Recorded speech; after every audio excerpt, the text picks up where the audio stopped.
नमस्कार सगळ्यांना. तर आता बाजारामध्ये सध्या हिरवे वाटाणे भरपूर सारे विकायला आले आहेत. तर त्यामुळे वाटाणा स्वस्त झाला आहे. तर अशा वेळेस आपण त्या वाटाण्याचा काय उपयोग करायचा? तर चला ही रेसिपी बघा किती मस्त आणि एकदम पटकन अशी होणारी आहे. तर त्यासाठी इथे 1 वाटी पाणी गरम करायला ठेवलं आहे. त्यामध्ये थोडंसं मीठ टाकलं आहे. त्यानंतर आपल्याला यामध्ये थोडासा ऑरिगॅनो टाकायचा आहे. असेल तर टाका, नसलं तरी चालेल. त्यानंतर थोडेसे आपल्याला यामध्ये कलोंजी टाकायची आहे. कलोंजी म्हणजे हे कांद्याचं बी आहे. तर हे पण बाजारामध्ये सहज मिळतं. असेल तर टाका, हे ऑप्शनल आहे. फक्त मीठ आणि थोडंसं तिखट जरी टाकलं तरी चालतं. आणि त्यानंतर थोडंसं चिली फ्लेक्स टाकून मी हे सगळं काही मिक्स करून घेतलं आहे. आणि आता या पाण्याला उकळी आल्यानंतर आपल्याला यामध्ये 1 वाटी तांदळाचं पीठ टाकायचं आहे. तर इथे मी थोडासा 1 चमचा तेल पण टाकला आहे. जेणेकरून जे पीठ आपण यामध्ये वापरणार आहोत ते चिकटणार नाही आणि त्याला छान अशी चकाकी येईल, म्हणून आपल्याला यामध्ये थोडंसं तेल टाकायचं आहे. तर आता आपल्याला ज्या वाटीनं पाणी घेतलं आहे त्याच वाटीनं आपल्याला 1 वाटी तांदळाचं पीठ वापरायचं आहे. आणि पाण्याला उकळी आल्यानंतर आपल्याला त्यामध्ये हे जे पीठ आहे तर हे पीठ यामध्ये टाकायचं आणि एकदम व्यवस्थित असं मिक्स करून घ्यायचं. थोडक्यात सांगायचं तर आपल्याला या पिठाची उकड काढून घ्यायची आहे. जसे की आपण मोदकाला उकड काढतो त्याप्रमाणेच याला आपल्याला व्यवस्थित असं उकडून घ्यायचं आहे आणि थोड्या वेळासाठी झाकून ठेवायचं, जेणेकरून तांदूळाचं जे पीठ आहे ते व्यवस्थित असं फुगलं जाईल आणि पीठ पण मऊ होऊन जाईल. त्यामुळे याला थोड्या वेळासाठी झाकून ठेवायचं. तर हा जो नाश्ता आहे तो मुलं खूप आवडीनं खातात. मी माझ्या मुलांना 1-2 वेळेस हा नाश्ता बनवून दिला आहे. सध्या हिवाळ्यामध्ये बाजारामध्ये वाटाणे जे आहेत ते भरपूर प्रमाणात विकायला आले आहेत. त्यामुळे हा नाश्ता माझ्याकडे 2-3 वेळेस तयार झाला आहे. आणि इथं बघा हे जी उकड आहे तर हे उकड जी व्यवस्थित अशी शिजली आहे. आता याला थोड्या वेळासाठी झाकून ठेवूयात. तर इथं याप्रमाणे आपण गोळी बनवून बघायची, म्हणजे त्याला जर व्यवस्थित असं बाइंडिंग आलं असेल तर मग त्याला झाकून ठेवायचं आणि गॅस बंद करून ठेवायचा. आता पीठ चांगलं वाफवून घेतल्यानंतर आपण थोड्या वेळासाठी झाकून ठेवलं आहे. त्यानंतर आता आपल्याला हिरव्या वाटाण्याचं सारण बनवायचं आहे. त्यासाठी इथं मी साधारण 250 ग्राम हिरवे वाटाणे घेतले आहे. आता हे जे वाटाणे आहेत ते आपल्याला मिक्सरच्या भांड्यामध्ये काढून घ्यायचे आहेत. यामध्ये आपल्याला 2-4 हिरव्या मिरच्या टाकायच्या आहेत. यामध्ये मिरच्या तुम्ही तुमच्या आवडीनुसार टाकू शकता. मी इथं 4च मिरच्या टाकल्या आहेत. तुम्हाला तिखट जास्त चालत असेल तर तुम्ही यामध्ये जास्त टाकल्या तरी चालेल. थोडासा अर्धा इंच जो आल्याचा तुकडा आहे तो कट करून टाकला आहे आणि इथं कोथिंबीरीच्या काड्या ज्या आहेत त्या टाकल्या आहेत. त्यानंतर 5-6 लसणाच्या पाकळ्या टाकल्या आहेत. आता हे मिक्सरला आपण थोडंसं फिरवून घ्यायचं आहे. आणि हे जे वाटाणे आहेत ते जास्त बारीक करायचे नाही, आपल्याला थोडंसं आबडधोबडच वाटायचं आहे. तर पाहू शकता इथं कसं वाटलं आहे. तर या पद्धतीनेच आपल्याला हे वाटाणे जे आहेत ते वाटून घ्यायचे आहेत. आता याला आपण कढईमध्ये परतून घेऊया. त्यासाठी इथं 1 चमचाच तेल वापरलं आहे. तेल जास्त वापरलं नाही मी. तर इथं 1 चमचा तेल टाकल्यानंतर यामध्ये थोडेसे जिरे टाकायचे आहेत आणि जिरे टाकल्यानंतर आपल्याला थोडेसे कुटून घेतलेले धने आहेत ते टाकले आहेत मी यामध्ये. आणि यानंतर आता थोडीशी आपल्याला यामध्ये सोप टाकायची आहे आणि काळी मिरी पण टाकायची आहे. तर इथं मी थोडीशी काळी मिरी जी आहे ती पण कुटून घेतलेलीच टाकली आहे.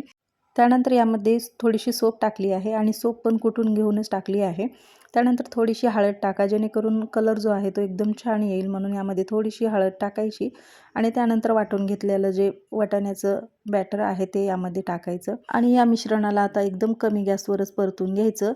आणि यामध्ये जे आपण मसाले वापरले आहेत किंवा जे धने, मिरे आणि सोप वापरली आहे, यामुळे याला एकदम छान अशी चव येते.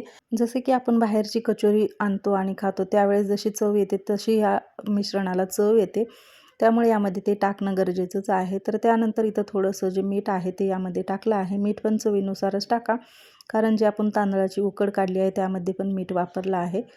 तर इथं मीठ टाकल्यानंतर थोडासा चाट मसाला, थोडेसे धणे पावडर आणि थोडंसं जिरा पावडर टाकलं आहे. आणि यामध्ये थोडीशी आपण चाट मसाला वापरल्यामुळे हे जे मिश्रण आहे ते एकदम चटपटीत होतं आणि मुलं पण खूप आवडीनं खातात, म्हणून यामध्ये ते टाकणं गरजेचंच आहे. आणि हे सगळं काही मिक्स करून घेतल्यानंतर यामध्ये थोडासा लिंबाचा रस टाकायचा आणि लिंबाच्या रसानं पण हे जे आपण जे पदार्थ बनवणार आहोत तो एकदम चटपटीत असा बनतो. त्यामुळे यामध्ये लिंबाचा थोडा रस नक्की टाका. तर इथं बघू शकता सगळे मसाले आणि लिंबाचा रस जो आहे तो व्यवस्थित असा मिक्स झाला आहे आणि हे जे बॅटर आहे ते एकदम कोरडा असं झालं आहे. म्हणजे हे जे आपण वाटण बनवलं आहे वाटाण्याचं तर हे एकदम छान असं शिजलं आहे. तर आता यावर थोडीशी बारीक चिरून घेतलेली हिरवीगार अशी कोथिंबीर टाकायची आणि हे बॅटर साईडला ठेवून द्यायचं, जेणेकरून हे पूर्णपणे थंड होईल. या पद्धतीने एका प्लेटामध्ये याला आपण काढून घ्यायचं. तर इथे एका प्लेटामध्ये मी हे जे बॅटर आहे ते सगळं काही काढून घेते आणि थोड्या वेळासाठी याला थंड होण्यासाठी बाजूला ठेवून देते. त्यानंतर आपल्याला हा जो नाश्ता आहे तर हा नाश्ता तांदूळाच्या पिठाचा आहे आणि जसं की आपण मोदक बनवतो त्याप्रमाणेच हा नाश्ता आपल्याला बनवायचा आहे. त्यामुळे त्याला वाफ देण्यासाठी आपल्याला एका टोपामध्ये पाणी ठेवायचं आहे आणि त्यावर आपल्याला जी वाफेची चाळणी असते ती ठेवून द्यायची आहे. आता पाणी गरम होत आहे तोपर्यंत हे जे आपण उकड काढून घेतली आहे ती एका प्लेटामध्ये काढून घेऊन याला व्यवस्थित असं मळून घ्यायचं आहे. ज्याप्रमाणे आपण मोदक बनवताना तांदूळाची उकड जी आहे ती व्यवस्थित असं मळून घेतो त्याप्रमाणेच हे पण आपण जी उकड काढून घेतली आहे ती व्यवस्थित अशी मळून घ्यायची आहे. जर थोडंसं कोरडं वाटत असेल तर हाताला तुम्ही थोडंसं पाणी लावू लावू जरी मळलं तरी चालेल. आणि इथं बघा व्यवस्थित असं मळून झाल्यानंतर हे जे छोटे छोटे गोळे आहेत तर हे मी बाजूला करून ठेवणार आहे. आणि हे गोळे बनल्यानंतर मग आपल्याला हे जे गोळे आहेत तर हे आपल्याला ज्याप्रमाणे आपण पुऱ्या लाटतो त्याप्रमाणेच याला आपल्याला आता लाटून घ्यायचं आहे. तर जास्त पातळ लाटायचं नाही, थोडंसं जाड ठेवलं तरी चालतं. कारण हे जे उकड आहे तर हे आपण अगोदरच याची उकड काढून घेतली आहे आणि त्यानंतर आणखीन याला वाफेवर शिजवायचं आहे. त्यामुळे हे जाड जरी राहिलं तरी काही हरकत नाही. आणि एकदम हलक्या हाताने याला लाटून घ्यायचं आहे. अजिबात जास्त जोर लावून लाटायचं नाही, नाहीतर याला क्रॅक्स वगैरे पडू शकतात. त्यामुळे याला एकदम हलक्या हातानं असं लाटून घ्यायचं. आणि इथं बघू शकता एक पुरी जी आहे ती तयार झाली आहे. त्यानंतर इथं दुसरी जी आहे ती पण मी इथं लाटून घेत आहे.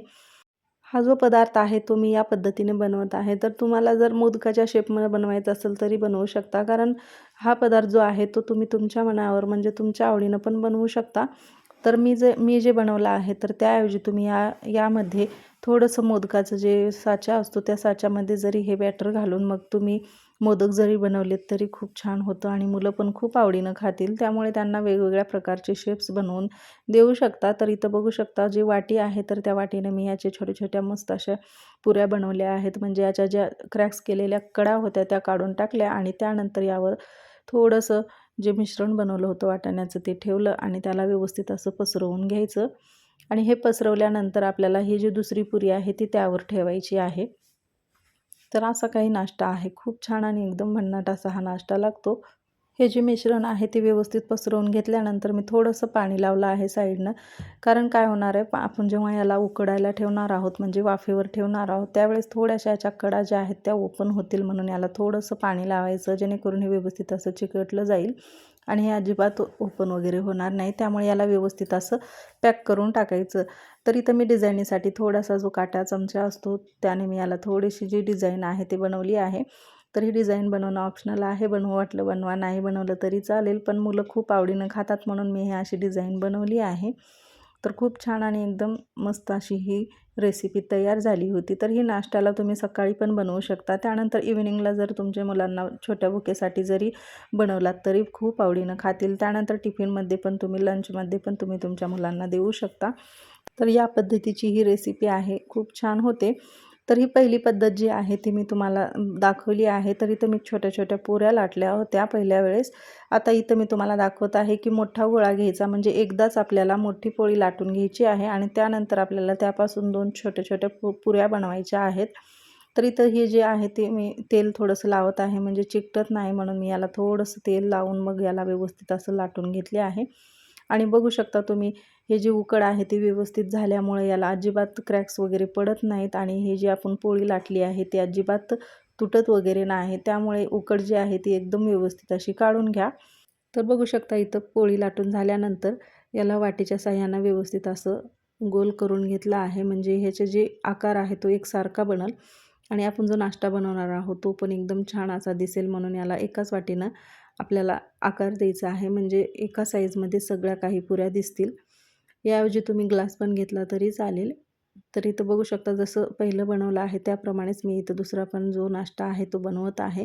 तर या पद्धतीने सगळे काही नाश्ता मी बनवून घेतला आणि त्यानंतर याला मी वाफेवर ठेवला आहे. तर इथं तुम्ही याऐवजी सगळ्या काही पुऱ्या अगोदर लाटून घ्या आणि त्यानंतर यामध्ये सगळं मिश्रण भरून मग याला बनवू शकता. मी बाकीच्या पण तसेच बनवले आहेत. अगोदर सगळ्या काही पुऱ्या लाटून घेतल्या आहे आणि त्यानंतर इथं बघा मी यामध्ये मिश्रण टाकून बनवून घेतले आहे. तर इथं पाणी पण गरम झालं आहे. तर इथं मी तेल लावलं नव्हतं पहिल्यांदा. तुम्ही अगोदर जरी लावलं तरी चालेल. तर इथं पाणी उकळल्यानंतर यामध्ये मी थोडंसं तेल लावलं आहे आणि त्यानंतर यामध्ये आपल्याला जे बनवलेला नाश्ता आहे तो ठेवायचा आहे. तर तुमच्याकडे स्टीमर असेल तर स्टीमरमध्ये पण हे वाफवून घेऊ शकता. त्यानंतर इडली पात्रामध्ये पण हा जो नाश्ता आहे तो व्यवस्थित असा वाफवला जाईल.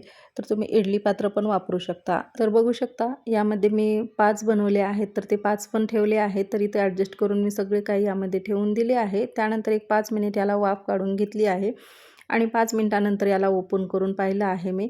आणि जास्त काही वेळ लागत नाही, कारण आपण याची अगोदर उकड काढून घेतली आहे, त्यामुळे याला जास्त वेळ लागत नाही. तर एक 5-6 मिनिटानंतर याला वाफ दिल्यानंतर हे असं दिसत होतं. खूप छान आणि मस्त अशी ही रेसिपी आहे. तर या रेसिपीला काय नाव द्यावं ह्या नक्की कमेंट्समध्ये सांगा. आणि बघू शकता तुम्ही एकदम छान आणि एकदम चटपटीत अशी ही रेसिपी आहे. तर याला तुम्ही सॉससोबत पण खाऊ शकता. त्यानंतर तुम्हाला जर हिरवी चटणी बनवायची असेल तर तुम्ही हिरव्या चटणीसोबत पण खाऊ शकता. तर कशी वाटली ही रेसिपी नक्की कमेंट्समध्ये सांगा. व्हिडिओ आवडला तर व्हिडिओला लाईक करा, शेअर करा. चॅनलवर जर नवीन असाल तर चॅनलला सबस्क्राईब करा आणि भेटूया अशाच नवनवीन रेसिपीसोबत. तोपर्यंत सगळ्यांना धन्यवाद.